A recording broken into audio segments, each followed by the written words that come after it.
आज हम चर्चा करेंगे कि खुश कैसे रहें। खुश रहने के लिए सब प्रयास करते हैं। हम एजुकेशन प्राप्त करते हैं, उसका एक मोटो होता है, उद्देश्य होता है कि एजुकेशन प्राप्त करने के बाद एक अच्छी जॉब लग जाएंगे। अच्छी जॉब लगने के बाद अच्छी सैलरी मिलेगी और अच्छी सैलरी मिलेगी तो अच्छी सुविधाएं हम अपने लिए जीवन में ले सकेंगे, और जब अच्छी सुविधाएं लेंगे तो हम जीवन में खुश रह पाएंगे। तो आज हम इसी टॉपिक पर चर्चा करने जा रहे हैं कि आखिर खुशी का राज क्या है, जीवन में हम खुश कैसे रह सकते हैं।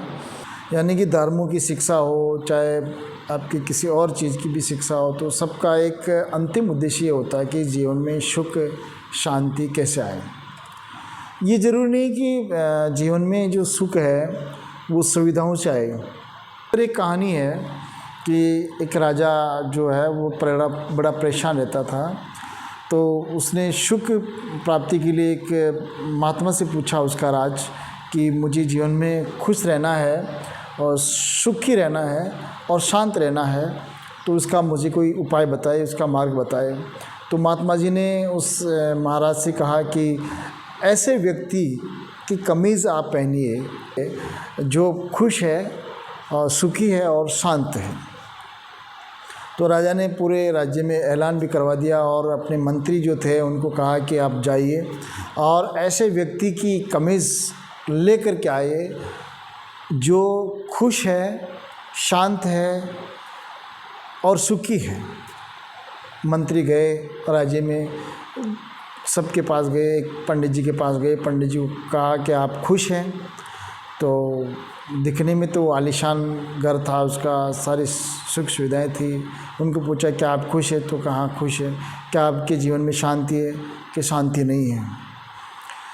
तो वो आगे बढ़ गए। फिर आगे धनी व्यक्ति के पास पहुँचे तो उसको कहा कि आपके पास धन है? कि धन मेरे पास खूब है। तो क्या आप सुखी है? कि मैं सुखी हूँ। तो क्या आपके मन में शांति है? तो उसने कहा मन में शांति नहीं है, यानी कोई न कोई परेशानी थी। तो जब वो मंत्री लोग जा रहे थे तो रास्ते में एक फ़कीर बैठा था। उस फ़कीर वो मस्त था एकदम से, बाहर की परिस्थितियों से उनका कोई लेना देना, मस्त आराम से मुस्करा रहा था, शांति से बैठा था, मस्त था। तो मंत्री ने उनके पास जाकर कहा कि बाबा आपके पास सुख सुविधाएं हैं क्या? कि मेरे पास कुछ नहीं है। आप प्रसन्न हैं क्या? कि मैं बिल्कुल खुश हूँ, प्रसन्न हूँ, मस्त हूँ। आपके मन में शांति है? तो उसने कहा कि मेरे मन में शांति है, किसी प्रकार की कोई परेशानी नहीं है मेरे ऊपर। तब आपको राजा के पास चलना चाहिए। तो राजा के पास क्या है, तो ये बात राजा ही कह सकते हैं। तो वो फ़कीर को उठा के ले गए राजा के पास। तो राजा कहा कि राजा साहब, ये व्यक्ति जो हमारे को मिला है ये खुश भी है, प्रसन्न भी है, शांत भी है और सुखी भी है। तो राजा झट से बोले कि अगर ये खुश है, शांत है और सुखी है तो इसकी कमीज़ दो मेरे को, मुझे पहननी है। तो फ़कीर राजा की बात को सुन कर के एक बार हंसा और उनको बड़ी हंसी आई। तो राजा ने कहा कि हंस क्यों रहे हो तुम? तो उसने कहा कि फ़कीर ने कहा कि राजन, मेरे पास तो कमीज़ है ही नहीं, मेरे शरीर पे कमीज़ है ही नहीं, मैं क्या दूँ? तो राजा ने अपना सिर पकड़ा कि इसके पास तो कमीज़ है ही नहीं, तो फिर आप खुश कैसे हैं? तो उसने कहा कि बस जो मेरी इच्छाएं तृष्णाएं थी उनको मैंने त्याग दिया, मैंने इस सुख सुविधाओं का मोह है जो त्याग दिया, तो अपने आप मेरे मन में शांति है, मुझे दुनिया की इन सुख सुविधाओं से कोई लेना देना नहीं है। यानी कि उस फ़कीर का ये कहना था कि अगर आपके मन में कोई तृष्णा है, आपकी अगर इच्छाएं ज़्यादा है, तो आप अगर उनका त्याग करोगे तो आप खुश रह सकते हो। जीवन में शांति चाहिए तो आपकी जितने भी लोभ लालच की जो चीज़ें हैं आप उनका थोड़ा त्याग करोगे। यानी कि मन पर इतनी अति नहीं होने दे किसी चीज़ की कि आप बेचैन और परेशान रहने लगो। ठीक है, जीवन यापन के लिए जो चीज़ें ज़रूरत होती है वो तो आवश्यक है, लेकिन अगर आप शरीर और मन का सुख चैन सब बेचैन कर दें, ऐसी तृष्णाएं, ऐसी इच्छाएं मतलब किस काम की है। तो फ़कीर ने यही कहा ओमराजन को कि आप जितनी आप इच्छाएं उम्मीदें कम रखोगे उतने आप सुखी और प्रसन्न रहोगे।